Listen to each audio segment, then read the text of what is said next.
It's Trump's Liberation Day, a day the president claims will make America wealthy again. My fellow Americans, this is Liberation Day, waiting for a long time.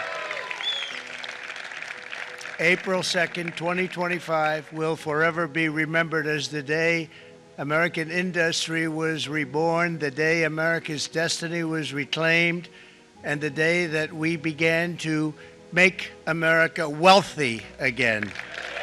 We're going to make it wealthy, good and wealthy. The leader of the free world unveiled his sweeping, historic global reciprocal tariffs at the White House, which will affect around 60 countries. Donald Trump says the US has calculated the combined rate of a country's tariffs, non-monetary barriers, and other forms of cheating, and the US will be charging half of what other countries have been charging America. Our country and its taxpayers have been ripped off for more than 50 years, but it is not going to happen anymore. It's not going to happen. The US will be charging EU nations 20%, whereas they have 39% on the US. Japan will be hit with 24% tariffs, while Japan charges America 46%. And China will be hit with a 34% tariff, yet it charges 67% to the US. The sweeping tariffs are causing controversy. We're seeing the market react, and it will likely continue to be jittery over the coming months. We're hearing warnings about potential economic pain, but the president claims that these tariffs are not just about raising revenue, but about making America economically independent. And he sees a future where jobs and factories will be coming roaring back. Jobs and factories will come roaring back into our country, and you see it happening already. We will supercharge our domestic industrial base. We will pry open foreign markets and break down foreign trade barriers. And ultimately, more production at home will mean stronger competition and lower prices for consumers. This will be indeed the golden age of America. It's coming back. We're going to come back very strongly. So how are Americans reacting? This steel worker in Indiana told Fox News he's excited. Your reaction to the president's announcement on tariffs today, what do you think? Very excited about it. And a lot of my brothers and sister steel workers, like Brian, were very excited about it because we saw what it did back in 2018. It definitely made a difference in the market. It held back all the influx of all the stuff coming over from everywhere else. Saved a lot of jobs. Did a lot of good for us. As an American, just as the country, it did a lot, but for the steel industry, it definitely helped us. Alex Stein joined Power Hour for his take on how this announcement will impact the job market in Texas. Well, I'm sure there is going to be some short-term pain, obviously, but, you're reading things like Hyundai is going to build a $20 billion factory in the United States to build cars. Ford is going to move forward their factories to the United States. So that's not something you just snap your fingers and then all of a sudden you have an assembly line to make, top-of-the-line cars. So, that's a long-term project. So that's a great direction when it comes to American manufacturing, which is going to give a lot of people jobs. I live in Dallas, and Arlington is a place where they make a lot of Chevy Tahoes. That's one of the most popular cars in the country, and I know a lot of people that are involved in the car business because of that. So I know that will help our country, especially if Hyundai, builds a $20 billion facility, and I know a lot of luxury lines in Europe are going to follow suit. So I think it's going to hurt in the short term. It's going to be better for the long term. Dr. Victor Davis Hanson told Power Hour that Trump's bold move is all part of the president's art of the deal. Look, countries around the world are in shock. This is no doubt a big controversial move from Donald Trump. Is he making the right decision? Well, he's making one that the elite of the United States does not approve of, but the majority of people do. And it's because we're running about a $1.1 trillion to $1.4 trillion on average the last 5 years trade deficit. We're $37 trillion in national debt. We pay $3 billion a day in interest on it. We're running a 1.7 annual trillion dollar budget deficit. So everybody's passed on this debt and this imbalance and this asymmetry, and he's decided he's going to be the first president that's going to address all of these issues at once. So we'll see what happens. It's not sustainable, whatever one feels about it. Okay, so is Trump playing the long game here? Do you think Americans will be okay with some short-term pain, and how long will it take for Americans to actually benefit from these moves? I think most countries, I think his idea is no tariffs at all. So countries that don't have tariffs are us are in surpluses with one exception. If there are restrictions on American products, he feels that certain countries, and this applies to Australia. We had one case of a bovine encephalitis, I think 22 years ago, and that was imported from Canada, that cow.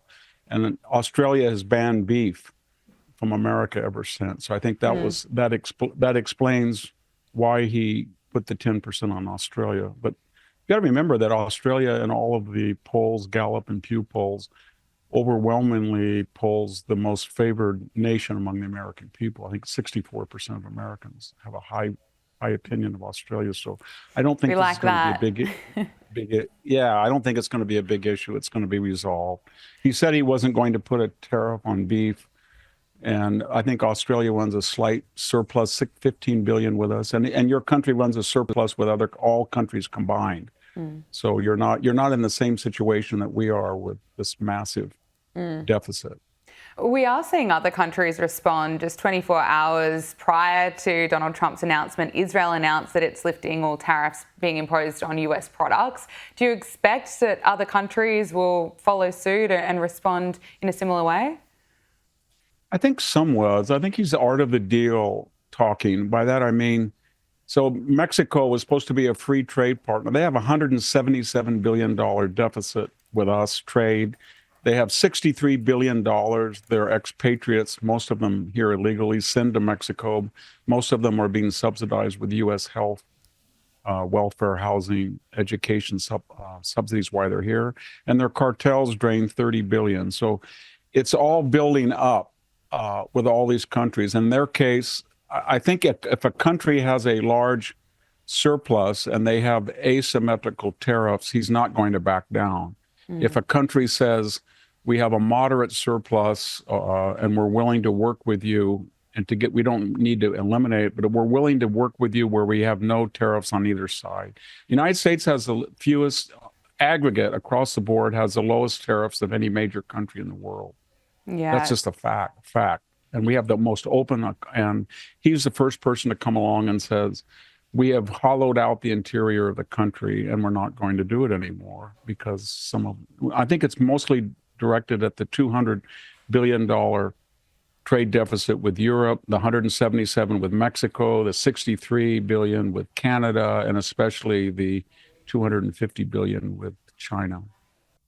Australia has been hit with 10% tariffs, which is lower than expected. The president claimed Australia's restrictions on US beef exports is a reason we should be punished.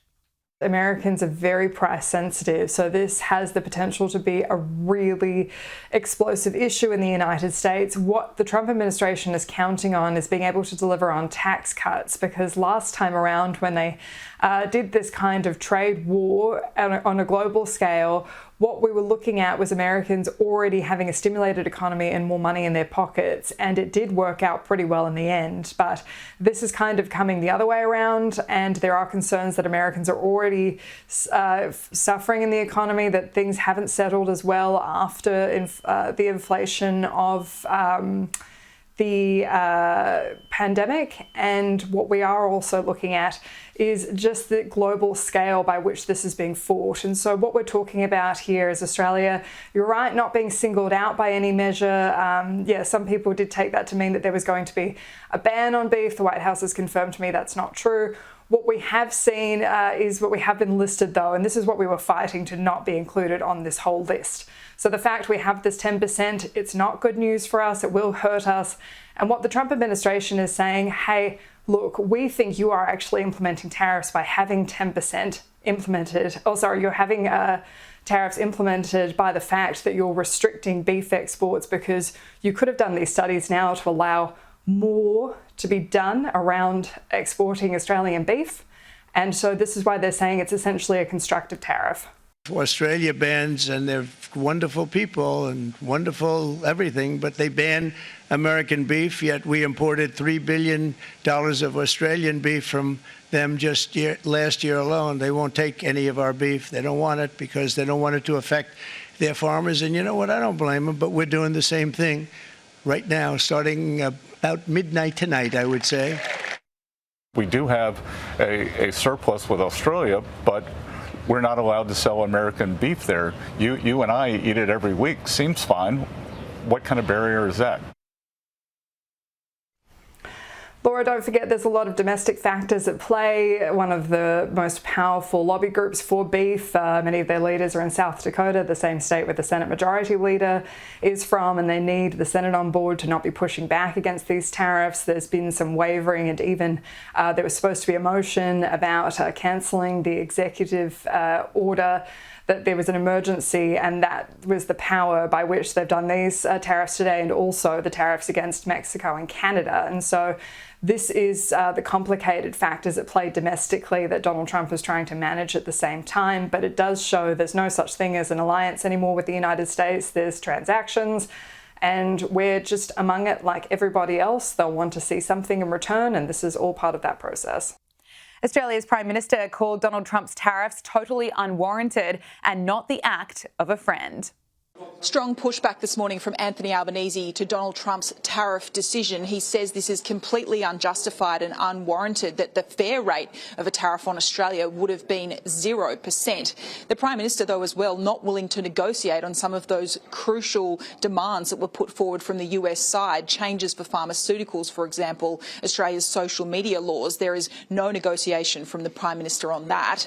At the same time, though, Anthony Albanese trying to frame this as not the worst case scenario, given that Australia only was subject to that 10% baseline tariff, that some of our trading partners, New Zealand, the European Union, for example, will face much higher barriers. But Anthony Albanese very strong in his condemnation this morning. For Australia, these tariffs are not unexpected, but let me be clear, they are totally unwarranted.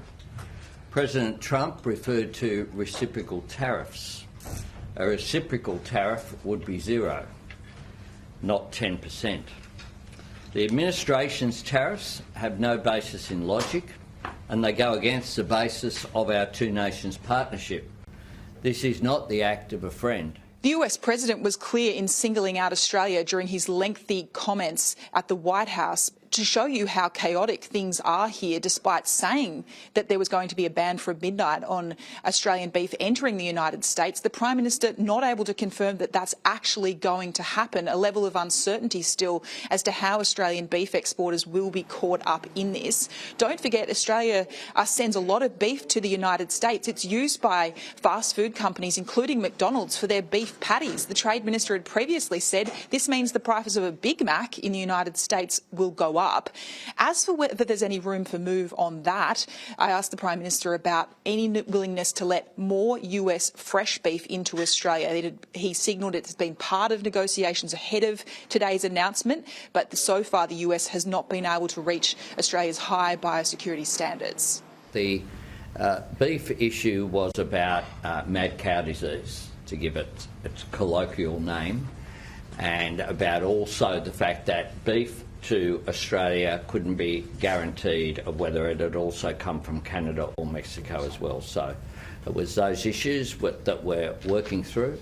Those issues are being worked through. There is currently frozen beef can come into Australia.